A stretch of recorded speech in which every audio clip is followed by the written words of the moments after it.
Iran ने अपनी सैन्य तैयारी को लेकर एक और बड़ा संकेत दिया है, जहां उसकी सैन्य तैयारी किस स्तर पर मजबूत हो चुकी है। यही अगली बड़ी खबर है। सीज फायर के दौरान सैन्य तैयारियों में ईरान जुटा हुआ है। मिसाइल लॉन्चर बेस को फिर से खोलने में जुटा है। खुमैनी मिसाइल बेस से मलबा हटाने का काम जारी है और सैटेलाइट तस्वीरें इसकी सामने आई हैं।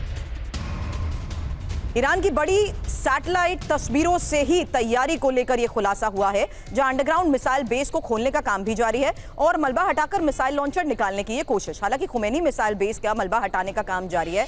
क्यों हो रहा है ये? क्योंकि युद्ध के दौरान 83 मिसाइल बेस पर हमले हुए। हमलों में मिसाइल बेस की एंट्रेंस को बड़े नुकसान का दावा और ईरान के बहुत सारे मिसाइल लॉन्चर्स अंदर भी फंस गए। हालांकि ईरान की मिसाइल फायरिंग क्षमता काफी कम हो चुकी है। अब मकसद क्या है? मकसद है सीज फायर का फायदा उठाना। मकसद है बेस पे फंसे लॉन्चर्स को निकालना और जंग के लिए सेना को तैयार रखना। हालांकि अमेरिका और ईरान के बीच बढ़ती दूरी को लेकर भी एक खबर है, क्योंकि ईरान के मुद्दे पर दोनों देशों के बीच दूरी बहुत बढ़ चुकी है और ईरान से डील अमेरिका करना चाहता है। इजरायल का मकसद पूरा शासन बदलना है।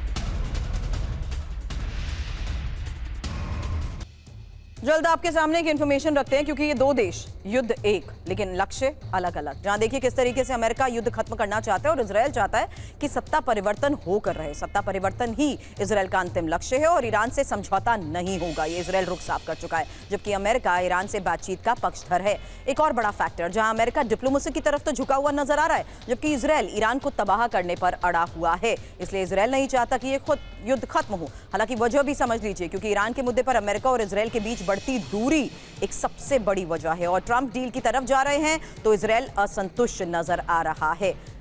हालांकि इजरायल को ईरान का अस्तित्व बड़ा खतरा लगता है और इस बीच अमेरिका खुद को युद्ध से अलग कर सकता है। आगे क्या हो सकता है, ये उसकी संभावनाओं को देखते हुए इंफॉर्मेशन है, क्योंकि इजरायल को अकेले युद्ध लड़ना पड़ सकता है।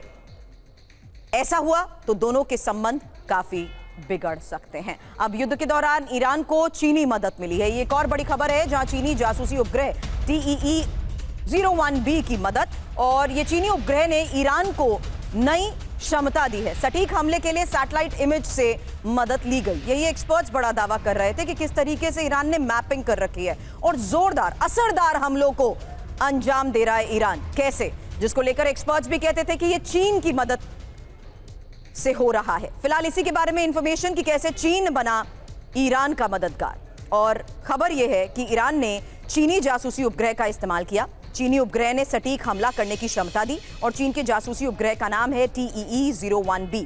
ईरान ने 2024 के अंत में गुप्त रूप से इसे हासिल किया है। मदद कैसे मिली? TEE-01B सैटेलाइट से ही हाई रेजोल्यूशन इमेजेस मिली।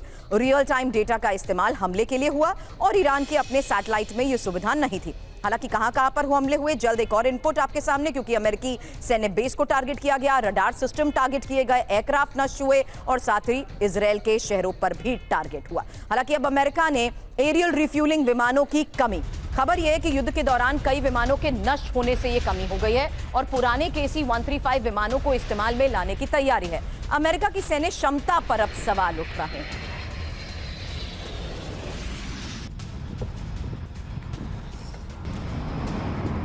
तो अमेरिका की इसी सैन्य क्षमता के बलबूते वो ग्राउंड ऑपरेशन को एग्जीक्यूट नहीं कर पाया, ये एक्सपर्ट्स का भी मानना था।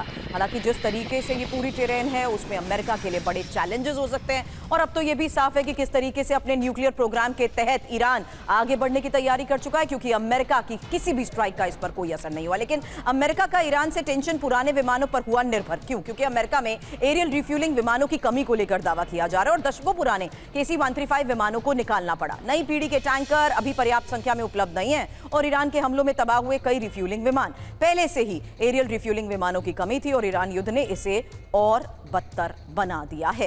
हालांकि KC-135 की खासियत भी जान लीजिए। मुख्य काम इसका होता है फाइटर जेट में एयर रिफ्यूलिंग और इसकी ईंधन क्षमता की बात करें तो 90,000 किलोग्राम है, रेंज है 12,000 किलोमीटर और इसकी गति है 933 किलोमीटर प्रति घंटा। अब बड़ी खबर यह है, स्ट्रेट ऑफ हार्मूज पर तनाव बरकरार है और अमेरिकी नाकेबंदी का यह दूसरा दिन है। हालांकि अमेरिकी युद्धपोत की गश्त भी जारी है। पहले दिन करीब 20 जहाज गुजरे हैं।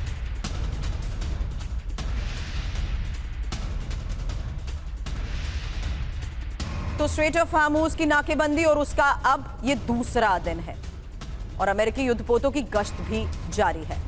हालांकि अमेरिका से जो रिपोर्ट्स आई हैं उसके मुताबिक हॉर्मूज से यातायात सामान्य रूप से चल रहा है। दावा रिपोर्ट में यह किया जा रहा है कि नाकेबंदी के पहले दिन 20 से ज्यादा जहाज यहां से गुजरे हैं और अमेरिकी नाकेबंदी के दौरान ईरान पर शिकंजा कसा गया। एक भी जहाज ईरानी बंदरगाहों से रवाना नहीं हो पाया। अमेरिकी चेतावनी के बाद 6 जहाज वापस लौट गए और कोई गोलीबारी नहीं हुई। एक्शन की जरूरत ही नहीं पड़ी।